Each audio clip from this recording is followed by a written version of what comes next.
Кызыл аскерде подъездге кирип эшиктерди карап жүргөн эркек киши кармалды. Кызыл аскерде подъездге кирип эшиктерди карап жүргөн эркек киши кармалды. Социалдык тармактарда жана мессенджерлерде белгисиз бир эркек көп кабаттуу үйдүн тепкич аянтчасында жүрүп, айлана тегеректи карап, бир батирдин эшигин туткасын тартып көргөнү, андан соң электр калкандарын жана килемчелерди текшерип жүргөнү тартылган видео тарады. Колунда белгисиз бир нерсе болгон.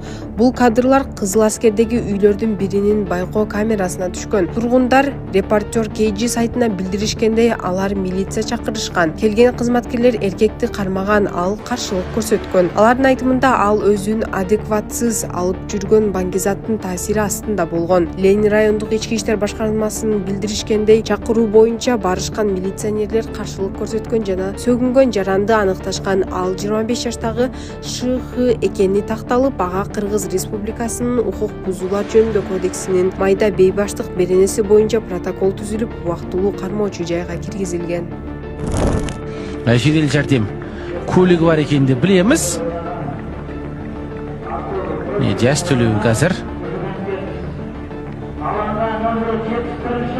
Алматыда 19 жаштагы футболчу оюн учурунда көз жумду. Каргашалуу окуя 16 октябрдын кечинде Алматыдагы Хан Теңири стадионунда өткөн 1-лиганын Хан Теңири менен Эки Бастус командаларынын беттешинде болгон. Оюндун 65 мүнөтүндө футболчу өзүн начар сезип, күтүлбөгөн жерден кулап түшкөн. Ага дароо медициналык жардам көрсөтүлүп, оюн талаасынан чыгарылган. Кийинчерээк Казакстан футбол федерациясы жаш спортчунун каза болгонун расмий түрдө ырастады. Учурда окуянын чоо жайын иликтөө үчүн атайын комиссия түзүлгөнү кабарланды.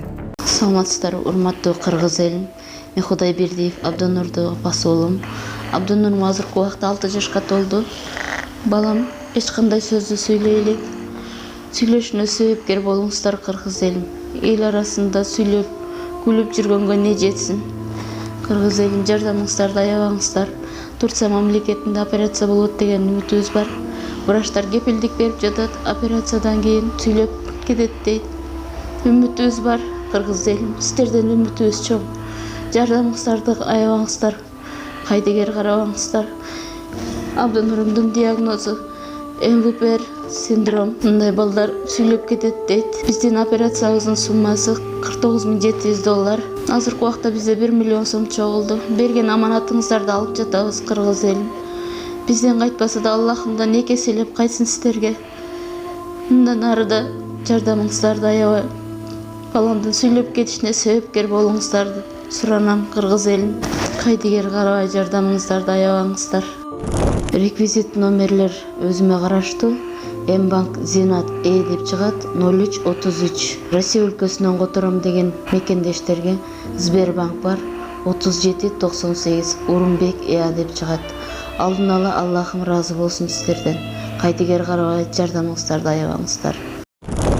Украиналык телефон террорчусу бишкектик окуучуга бомба боюнча жалаа жапкан. Бишкек шаардык милициясы Ужас Бишкека Аверсион деп аталган телеграм каналында жарыяланган коркутуу билдирүүлөрдө сүрөттөгү бала аныкталганын билдирди. Кечээ соц тармактарда белгисиз адам эртең Бишкектеги окуучулардын баарын өлтүрөм деп коркуткан видео тараган. Аны Украинанын жараны Ярослав Авсюк кылганы аныкталды. Андан соң ага жардамчы делип Бишкектеги окуучунун сүрөтү чыккан. Бишкек шаарынын ички иштер башкармалыгы окуучу менен Ярослав Авсюктун ортосунда мессенджерде пикир келишпештик жаралганын аныктаган. Текшерүү мыйны коркутууларды таратууга тиешеси жок экенин көрсөттү. Видео кыскача провокация жана чыгым катары чыгарылган. Окуучунун ата-энесине ата-энелик милдеттерин аткарбоо боюнча айып салынат деп жазылган маалыматта.